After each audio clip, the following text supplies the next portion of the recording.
David Lynch was a visionary filmmaker, artist, and musician, renowned for his surreal and often unsettling storytelling across multiple mediums. He began his career with experimental shorts like Six Men Getting Six times in 1967, an animated loop blending sculpture and film, and The Alphabet in 1968, a nightmarish animation inspired by a friend's dream. These works paved the way for his feature debut, Eraserhead, in 1977, a cult classic showcasing his distinctive style of blending dreamlike horror with emotional depth.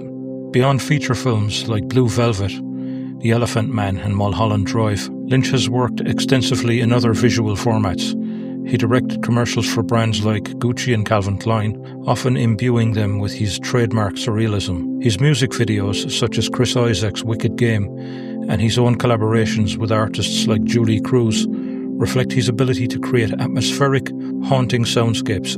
Lynch has also experimented with web series, animations like Dumbland 2002, and short films such as The Grandmother in 1970 and What Did Jack Do in 2017. As a musician, Lynch has released albums blending dark ambient soundscapes with experimental pop, including Crazy Clown Time in 2011. His multidisciplinary career spans painting, photography and sculpture, reflecting his lifelong exploration of surrealism and the subconscious. He frequently incorporates jazz and blues into his films to create mood, tension and a sense of the surreal. His use of smoky, melancholic jazz, such as in Twin Peaks and Mulholland Drive, evokes both nostalgia and unease, blurring the line between dreamlike romance and impending doom. In Lost Highway, Lynch uses deep, brooding blues like David Bowie's I'm Deranged and Barry Adamson's noir-infused tracks to heighten the film's psychological instability. By blending these genres with his signature eerie sound design, Lynch transforms familiar musical styles into something unsettling and otherworldly, reinforcing his film's themes of mystery and duality.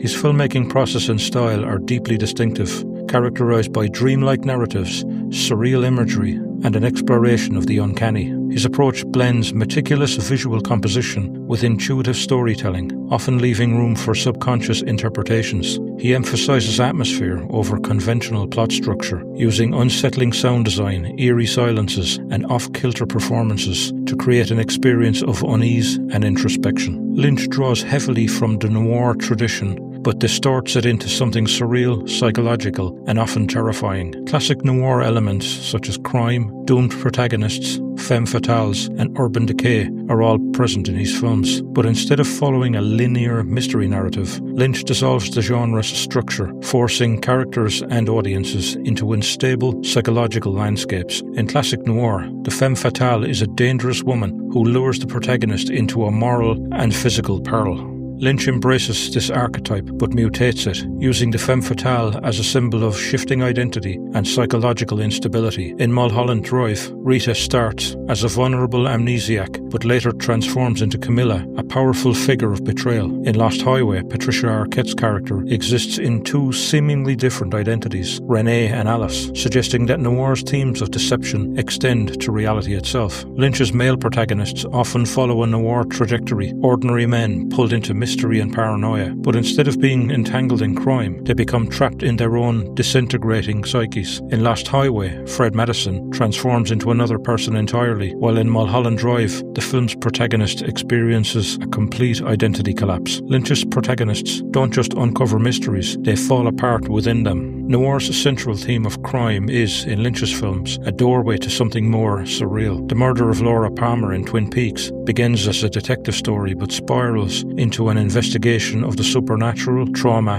and the subconscious. Lynch uses mystery as a narrative hook, but rarely provides conventional answers. Crime, in his world, is never just about crime, but about existential horror. Lynch often begins with a singular idea, image, or feeling, rather than a structured script. He trusts intuition, frequently allowing narratives to develop organically. His process includes dream logic and intuition, whereby he draws heavily from his dreams and subconscious, letting ideas emerge naturally rather than forcing linear storytelling. Coming from a fine arts background, Lynch sometimes conceptualizes scenes visually before translating them into film. A proponent of transcendental meditation, he credits it with enhancing his creative process and keeping his ideas fresh. He provides direction in cryptic and abstract ways, encouraging actors to interpret their roles instinctively. Lynch believes sound is just as important as visual, often developing soundscapes before or during filming. These are often as evocative and terrifying, possibly more so than any visual element. His films also incorporate nostalgic yet eerie 1950s pop music, such as in Blue Velvet and Mulholland Drive, industrial noise, like in Eraserhead, and haunting jazz melodies, such as in Twin Peaks, reinforcing the tension between beauty and horror. All these elements coalesce to render the recurring tropes and themes that Lynch's work is synonymous with. These recurring themes include duality and identity, the American dream gone wrong, time and reality distortion, surreal horror, and the uncanny. Characters often struggle with split identities. His films often contrast idyllic suburban settings with dark hidden violence. Non-linear storytelling and loops of time are common. Lynch blends horror with the mundane, making everyday moments deeply unsettling. His unique approach makes his films feel like waking nightmares, deeply personal yet universally resonant. Much of Lynch's work embodies the spirit of surrealism in modern cinema. His works are known for their unsettling atmospheres, cryptic narratives, and vivid imagery that straddle the line between the mundane and the otherworldly. His fascination with the subconscious, dreams, and the dark undercurrents of human existence places him firmly within the surrealist tradition. Surrealism itself is an artistic and literary movement that emerged in the early 20th century, rooted in the avant-garde movements of Dada and psychoanalysis. Inspired by Sigmund Freud's exploration of the unconscious mind, surrealists sought to liberate thought, language, and art from rational constraints, often delving into dream logic, the absurd, and unexpected juxtapositions. Artists like Salvador Dali, René Magritte, and Max Ernst created images that blended the real with the fantastical to provoke introspection and evoke the subconscious. Themes of desire, fear, and identity permeate surrealist works, often challenging perceptions of reality itself. Lynch often structures his narratives to mimic the flow of dreams, where conventional cause and effect logic gives way to abstraction and ambiguity. Films like Eraserhead and Mulholland Drive immerse viewers in fragmented realities where time, identity, and space blur. Like traditional surrealists, Lynch explores the uncanny by blending banal settings with bizarre, unsettling imagery. In Blue Velvet, he contrasts idyllic suburban life with the horrifying underworld lurking beneath. This duality reflects surrealism's intent to expose hidden truths behind surface realities. Lynch's work frequently delves into the subconscious and the shadow self. Twin Peaks explores themes of duality, trauma, and suppressed desires, often materialized through dream sequences or the eerie Red Room. He employs recurring motifs, red curtains, flickering lights, and enigmatic figures that evoke unease and compel interpretation. These symbols serve as gateways to the subconscious, akin to the surrealist use of archetypes and abstract forms. We often bandy around the term uncanny to describe perhaps an uncanny likeness or a striking resemblance, but the fact is, in literal terms, uncanny has a very specific meaning. The uncanny refers to something that is strangely familiar yet unsettling, evoking both recognition and discomfort. It often involves eerie distortions of the familiar, such as lifelike dolls, doppelgangers, or surreal experiences that blur reality and illusion. Again, Lynch's use of sound, often in collaboration with composer Angelo Badalamenti, add a surreal dimension to his films. Droning noises, distorted voices, and silence create a disorientating auditory experience that parallels surrealism's goal of unsettling audiences. Lynch's work aligns itself with the principles of the early surrealists, but adapts them to modern context. His use of disjointed spaces and haunting imagery echoes Dali's visual style, though Lynch's approach is often darker and more psychological. Magritte's iconic works,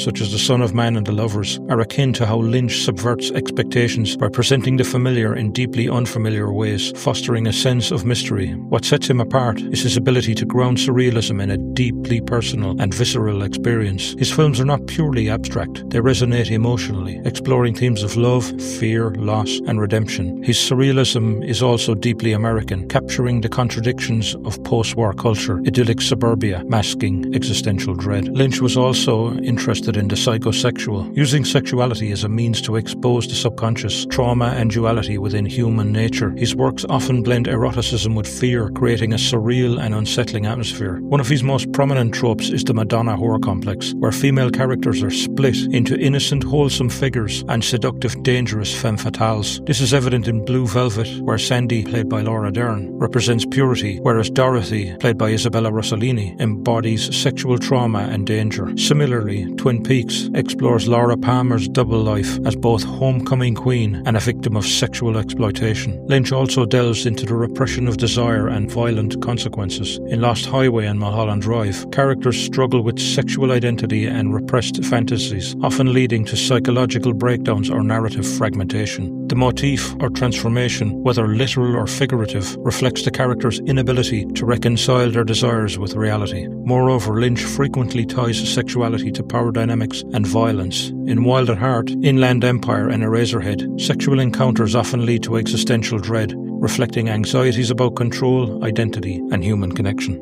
Overall, his use of psychosexual tropes serves to expose the eerie undercurrents of human desire, where pleasure and horror become indistinguishable, blurring the lines between fantasy, reality, and nightmare. Thank you for watching. If you enjoyed the video, please leave a like and subscribe. Hit the bell icon for notifications. Let me know your thoughts in the comments, and I'll look forward to seeing you in the next one.